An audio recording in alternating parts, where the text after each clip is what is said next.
Hey everyone, welcome to another video. So this video is going to be a little different to my usual content. It's actually going to be all about tips for improving or having the right mindset for climbing, how to stay focused within the game, and actually the psychology behind improvement.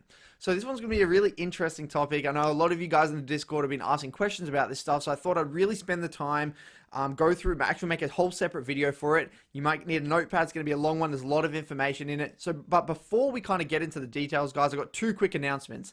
One, I've actually finally finished my website. I know it's not the greatest, but there's actually a schedule function on the website where you can book your own personal one-on-one session with me. There's only a limited amount of spots for the first 2 weeks, but obviously the reason I'm doing this is because I kind of wanted to do a test period where make sure everything runs smoothly, make sure everything works all good. And then the second announcement, guys, is that I'm going to be doing a little less content than usual because I'm really focusing on climbing on my main account to Challenger. Once it's in Challenger, I'll bring it back, just continue to do the usual content that I've always been doing. So let's jump straight in, guys. So the intention of this video, guys, is to help you guys understand and identify the key underlying problems that are preventing you from playing your best League of Legends. So what we're going to do, we're going to start off by identifying the key red flags, the must avoid things that I see happen at every single elo, every single skill level. So number one, guys, people get incredibly nervous when they're heading into the game because they check OPGG. They check the OPGG of their own team, of their enemy team, of their opponent, and they start to psych themselves out, and they start to set expectations. They're like, oh my god, this Vlad on the enemy team has a 70% win rate. Oh my god, he has 1,000,000 mastery points. He's going to be so good. So the problem with doing something like this is that you set expectations about someone's gameplay, or even about how the lane will play out or how the game will play out. And this can actually change your actions within the lane. Maybe you'll play a little bit more scared, or maybe you'll play a little bit more aggressively. Maybe you're going to start to overthink things. And it can actually alter your own levels of confidence. And maybe you get overly confident and you start to do stupid things because you're viewing someone, you're versing someone who's off role. And this can actually lead to fear or a very rigid way of viewing the game. League of Legends is always best played when you're present in the moment. This allows for adaptation, allows for creativity, and for anything that comes your way, you can surpass it, you can overcome it. Because the game is so chaotic, you need to have this feeling of presence, you need to have this feeling of adaptation. And on top of this, if you come in scared of your opponent, they're just going to crush you anyway, even if you're actually better than that player, which is actually quite interesting.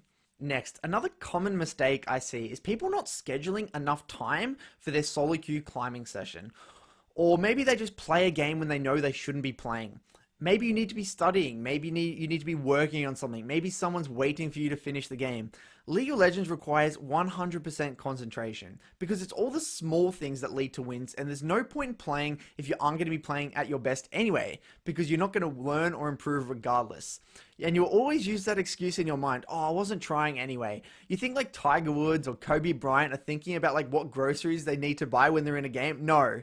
So your mind must be purely focused on the game, and if you don't schedule or set aside time, like this is my perfect time for playing solo queue. This is the time that I know I'm dedicated to 2 or 3 hours. I'm only going to be playing solo queue. I don't need to worry about anything else. This will really, really help with your mindset heading into the game and actually within the game itself. So this one's a big one. So I actually see this so much at every single elo, and it's actually a fear of playing because you don't want to lose your LP. And this one's so big. You need to shift your focus from playing to gain LP to playing to express your level of play, or just playing to improve.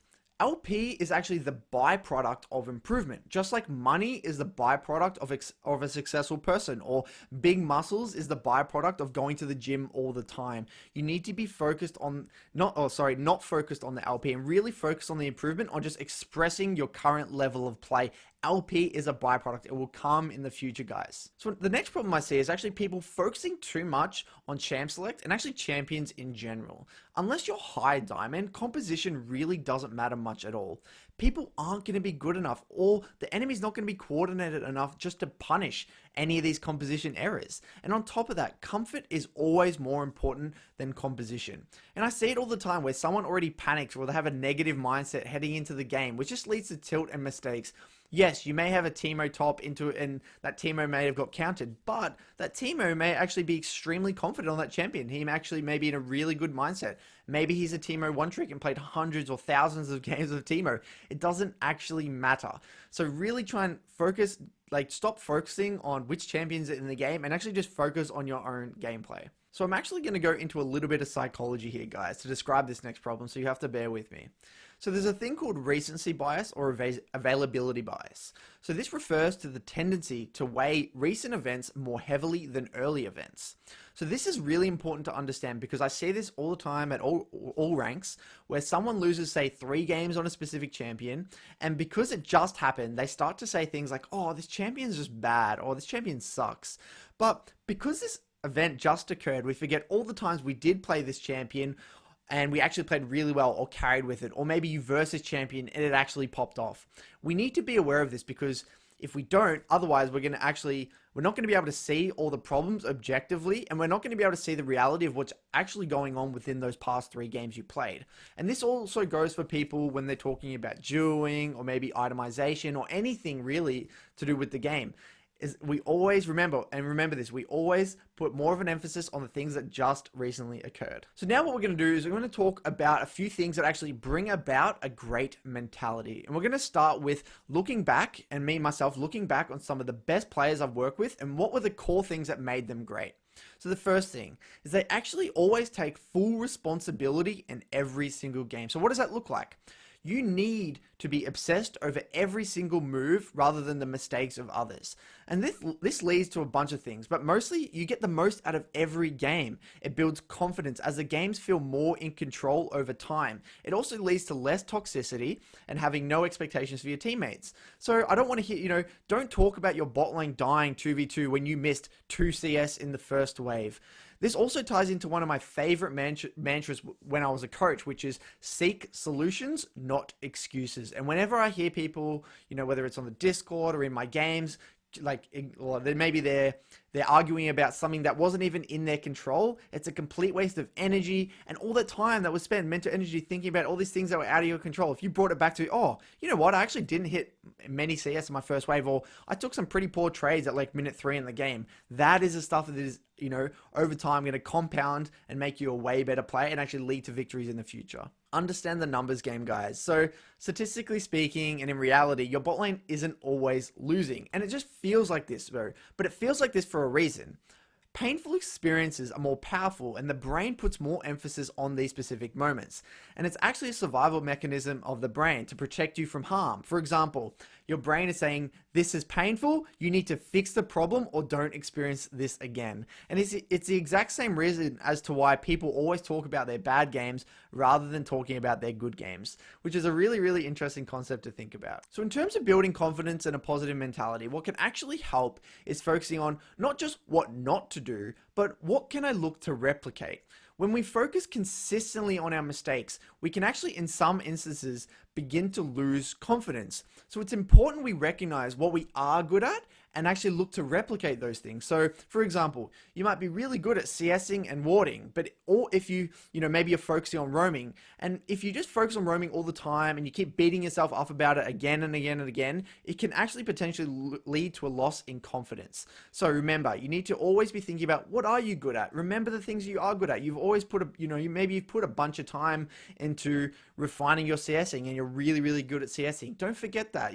How can you look to replicate the things that are going well, not just stop the things that are going bad? Another tip for mentality within the game is, let's just say you die to a solo kill, or maybe you get ganked or whatever, and you find yourself getting tilted or angry or upset. Take the time while in base or respawning to take 3 deep breaths, then bring your attention back to the next actionable step. This might be, okay, I don't have flash, I don't have R, I need to hold my wave on my side and ward my bot side and farm for this specific item. When you bring it back to these things, you're going to stop your mind from drifting away from the game, or stop yourself from getting angry, or it's going to promote a positive mindset within the game. And this is interesting for a bunch of reasons, but snowballing actually happens for 2 reasons, or a combination of both. 1, the in-game snowball from, say, gold and experience. Maybe the opponent gets more gold and experience because you're dead on, obviously, that solo kill. Or they actually snowball because the person who dies plays worse, or they get tilted, or they lose focus. So it's actually sometimes it's one or the other, or it's actually a combination of both, which is really, really interesting.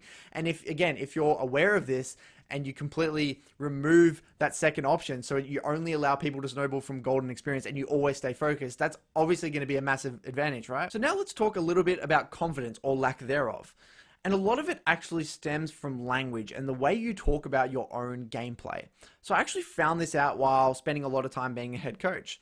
So it's absolutely crucial you separate mistakes from your identity. And I see this all the time with people who are stuck in a specific elo, or maybe a player has convinced themselves they can't play assassins or a specific type of champion. They make a few mistakes or lose a few games, and they say things like this: I am bad at mid lane, or I am bad at assassins. Notice that this language is actually associating behavior at an identity level. You as a person, not your behavior.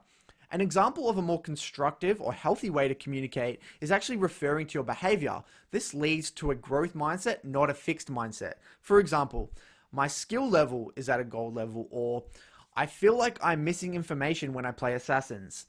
Notice that in this sort of language, the problem seems solvable. It makes the problem focused on the behavior rather than making it personal. If you continue to identify yourself as a person who can't play mid lane or can't play assassins, then your behavior will follow. How you talk alters how you act, which alters how you think, and vice versa. Managing expectations, guys. This one's tricky because YouTube content around the world on channels like Skillcapped or Pro Guides or wherever are constantly reiterating cheesy little ways to climb or quick ways to get to diamond. So there is no quick way to improve. It always takes a long time. Obviously, there are ways to speed it up through coaching or watching YouTube content, etc. But it first starts with realizing that you can't win every single game. Losing is a part of the solo queue experience. Even the best players in the world only have like a 52 or 53% win rate. If you set these unrealistic expectations on yourself, like, I'm going to win every single game tonight, it's only going to lead to disappointment, tilt, and anger, which is actually going to lead to losing focus, which is actually going to make you play worse and then lose more games. Lastly, guys, if you come into every single game with one or two things that you really want to refine or learn, like I'm talking mid fundamentals, like your CSing, your roaming, your warding, your trading patterns in lane, identifying what you're doing with ways, this will keep you focused and allow you to take things from games even if you lose. Every game becomes a net positive. This is important over the long run because let's just say every time you lose a 20-minute game and you don't get anything from it, you're missing out on so much learning. And guys, I don't expect all of this to make sense and drastically change overnight. You need to spend time reflecting on it. And if you have any questions, feel free to message me in the Discord, leave below in the comments. I know this can be a little bit confronting a lot of the time and be a little bit confusing, and you may think, oh no, this stuff doesn't matter. Trust me, it really, really does. It works for me, and it works for so many people, especially at the highest level. So it's obviously going to work for everyone else, as long as you're trying to improve, or improving is something that's really important to you. So thanks for watching, guys. Cheers. I'll keep pumping out more videos.